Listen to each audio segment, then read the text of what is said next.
The lights are going out across Russia, but not from power cuts. They're going out because there's no one left to keep them on.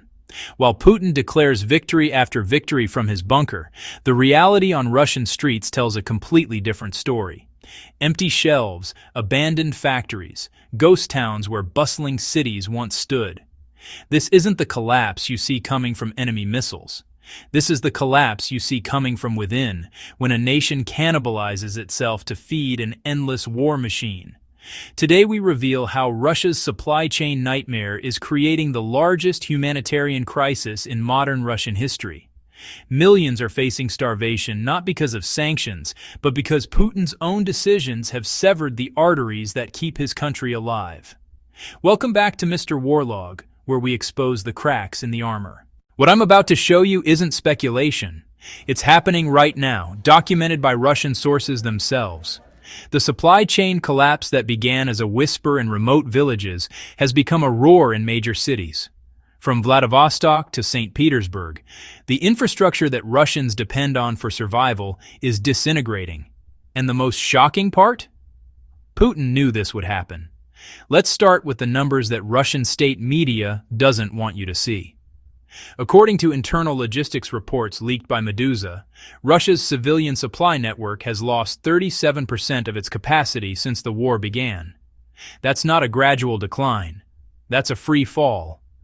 The railways that once carried food, medicine, and basic goods to every corner of this vast nation are now reserved exclusively for military cargo. Tanks, ammunition, and soldiers heading to the front have replaced the grain shipments that fed Siberian towns. But here's where it gets truly devastating. Russia's transport ministry quietly issued a directive in November that reclassified civilian freight as non-essential during wartime. What does that mean in practical terms? It means that a shipment of insulin to a diabetic patient in Novosibirsk is less important than moving artillery shells to Donetsk. The directive doesn't say that explicitly, but the math is brutal and clear. The first victims weren't in the headlines. They were in places like Magadan, where the last grocery delivery arrived 6 weeks ago, or in Yakutsk, where residents are melting snow for drinking water because the pipes froze and no repair crews can reach them. These aren't military targets. These are Russian citizens abandoned by their own government's priorities. Let me paint you a picture of what's happening in Arkhangelsk right now. This port city of 300,000 people hasn't received a major food shipment in 3 weeks. Local Governor Alexander Tsibulsky posted a desperate plea on his Telegram channel, begging Moscow for emergency supplies. The response? Silence. While Tsibulsky's people queue for hours outside the few remaining shops, hoping to find bread or canned goods, military convoys roll through the city carrying weapons to the front. The psychological impact is staggering. Imagine being a Russian mother watching your government prioritize killing Ukrainians over feeding your children. That's not propaganda. That's the daily reality facing millions of Russian families right now.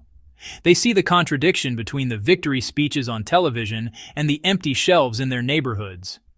The collapse isn't limited to remote regions anymore. Moscow itself is showing cracks. The capital's massive Domodedovo airport, once a hub for international cargo, now processes 70% less civilian freight than it did 2 years ago. The warehouses that stored imported goods are either empty or converted to military logistics centers. What little international trade continues flows through a handful of overloaded border crossings with China and Kazakhstan. Here's what makes this crisis uniquely Russian. In most countries, supply chain disruption means higher prices or longer wait times. In Russia, it means entire categories of goods simply disappear. Cancer medications that kept patients alive vanish from pharmacies because the transport networks can't handle both medical supplies and military equipment. The choice has been made, and it wasn't made by doctors or patients.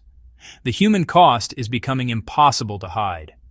Independent journalists still operating in Russia report hospitals in Perm running out of basic surgical supplies. Schools in Tomsk serving children 1 meal every 2 days because food deliveries can't get through. elderly care facilities in Kaliningrad where residents are dying not from old age, but from malnutrition. Putin's response to this humanitarian catastrophe? More threats against the West, more promises of nuclear retaliation, more claims that Russia is winning. But you can't eat nuclear threats. You can't heat your home with victory speeches. And you can't cure your sick children with propaganda. The irony is suffocating. Russia, the largest country on Earth, with vast agricultural regions and enormous natural resources, is creating artificial scarcity through its own policy choices. The wheat fields of southern Russia produced record harvests last year, but that grain is either rotting in storage or being shipped to the military while civilians go hungry. It's not that Russia can't feed its people, it's that Russia won't feed its people. This brings us to the question that haunts every Russian household right now. How long can this continue? The supply chain isn't just damaged, it's being systematically dismantled. Every day the war continues, more civilian infrastructure gets repurposed for military use. More supply routes get abandoned. More communities get cut off from the basic necessities of life. Regional governors are starting to panic. In closed-door meetings, they're warning Moscow that civil unrest is becoming inevitable. When people can't feed their families, they stop caring about political consequences. The social contract that kept Putin in power for 24 years was simple. Accept authoritarian rule in exchange for stability and economic security. That contract is now void. What we're witnessing isn't just economic mismanagement. It's the controlled demolition of Russian civil society to fuel Putin's war machine. Every ton of grain that doesn't reach a Russian city, every medical shipment that gets rerouted to support military operations, every supply convoy that prioritizes weapons over food represents a deliberate choice by the Kremlin. The most chilling part? This is only the beginning. Intelligence sources suggest Putin's inner circle has accepted that massive civilian hardship is not just an unfortunate side effect of the war, but a necessary sacrifice for what they call the final victory. They've calculated that Russians will endure starvation before they'll demand peace. But history teaches us something different about what happens when governments abandon their own people in pursuit of military glory. The signs of internal revolt are already emerging from the most unexpected places. It's not coming from opposition politicians or dissidents in Moscow cafes. It's coming from the very people Putin trusted most, his regional administrators.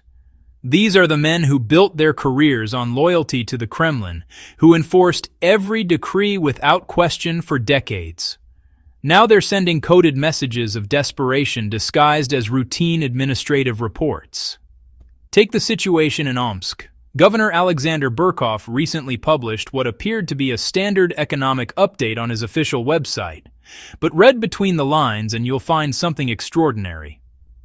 Buried in bureaucratic language about resource optimization challenges and logistics restructuring priorities is a barely concealed plea for help. Burkov is telling Moscow that his region is dying, but he can't say it directly because that would be admitting the war is failing. The same pattern is repeating across Russia's 85 federal subjects. Governors who once competed to show their patriotic fervor are now quietly documenting the collapse of their territories. They're creating paper trails that will protect them when the inevitable reckoning comes. These aren't acts of rebellion. They're acts of survival by bureaucrats who see which way the wind is blowing. But the most dangerous development isn't happening in government offices. It's happening in Russia's military-industrial factories.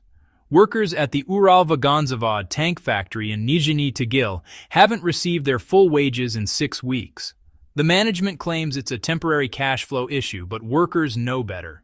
They see the priority shipments of raw materials going to ammunition production, while their own facility struggles to maintain basic operations. These factory workers represent Putin's core constituency. They're not liberal intellectuals or foreign-educated elites. They're blue-collar Russians who believed in the promise of military-industrial prosperity. When they start questioning why their paychecks are delayed while the war continues, that's when the foundation of Putin's support begins to crack. The food crisis is accelerating this breakdown of trust. In Chelyabinsk, a major industrial center, bread lines have returned for the first time since the 1990s. Not because there's no wheat, but because there's no way to transport flour from mills to bakeries. The trucks that used to carry civilian goods are now painted military green and heading west. Local authorities are improvising desperate solutions. The mayor of Irkutsk announced a community resilience program that sounds progressive until you realize it's just a euphemism for telling citizens to grow their own food. City officials are distributing vegetable seeds and encouraging residents to plant gardens in apartment courtyards. This isn't sustainable agriculture policy. This is admission of state failure. The psychological warfare against Russian citizens is intensifying. State television shows elaborate military parades while viewers' refrigerators sit empty. Propagandists celebrate captured Ukrainian villages while Russian villages disappear from the map due to abandonment. The cognitive dissonance is becoming unbearable for ordinary people trying to reconcile what they're told with what they experience. Children are bearing the worst of this crisis. Pediatric hospitals in Volgograd are reporting malnutrition cases among children whose families simply cannot access adequate nutrition. These aren't families in poverty by traditional measures. These are middle-class households where parents have jobs but can't find food to buy. When children start suffering visibly, social stability becomes impossible to maintain. The black market is exploding across Russia, but it's not the romantic underground economy of Soviet times. This is predatory capitalism feeding off desperation. Criminal organizations are controlling the flow of basic goods, charging astronomical prices for items that used to be routine purchases. A can of baby formula that cost 200 rubles now sells for 1,500 rubles through underground networks. Putin's security apparatus is facing an impossible choice. They can either crack down on black market profiteering and make the supply crisis even worse, or they can allow criminal organizations to essentially govern the distribution of basic necessities. Either choice undermines state authority. The FSB is discovering that you can't arrest your way out of a humanitarian catastrophe. The international implications are staggering. Russia is becoming a failed state with nuclear weapons. Western intelligence agencies are monitoring the situation with growing alarm, not because they want Russia to succeed, but because they understand what happens when a nuclear power loses internal cohesion. The weapons don't disappear. They just fall under the control of whoever can grab them. China is watching this collapse with calculating eyes. Beijing has invested heavily in Russian infrastructure and resource extraction. As Russia weakens, China's leverage increases exponentially. The relationship that Putin thought would balance Western pressure is becoming a form of economic colonization. Chinese companies are positioning themselves to acquire Russian assets at fire sale prices when the inevitable restructuring begins. Meanwhile, Russian soldiers at the front are starting to receive letters from home that tell a very different story than the victory narratives they hear from commanders. Wives writing about empty grocery stores, parents describing grandparents who can't access medication, children asking when daddy will come home to help find food. These personal testimonies are more powerful than any enemy propaganda in breaking military morale. The endgame is becoming clear to anyone willing to see it. Putin has created a system that can only function by consuming itself. Every day the war continues, Russia becomes weaker, hungrier, more desperate. The question isn't whether this trajectory is sustainable. The question is how it ends and who survives the landing. What do you think? Can Putin sacrifice his own people indefinitely to keep this war alive? Or have we already reached the breaking point where hunger becomes stronger than fear? The signs are everywhere for those willing to see them. Russia isn't collapsing from external pressure. It's collapsing from the weight of its own choices. If you want to see the reality behind the propaganda, the truth hidden in empty supermarkets and abandoned towns, subscribe to Mr. Warlog. We track the real story when the cameras stop rolling. I'm Charlie from the Mr. Warlog team. Stay fed, stay free, and keep questioning everything.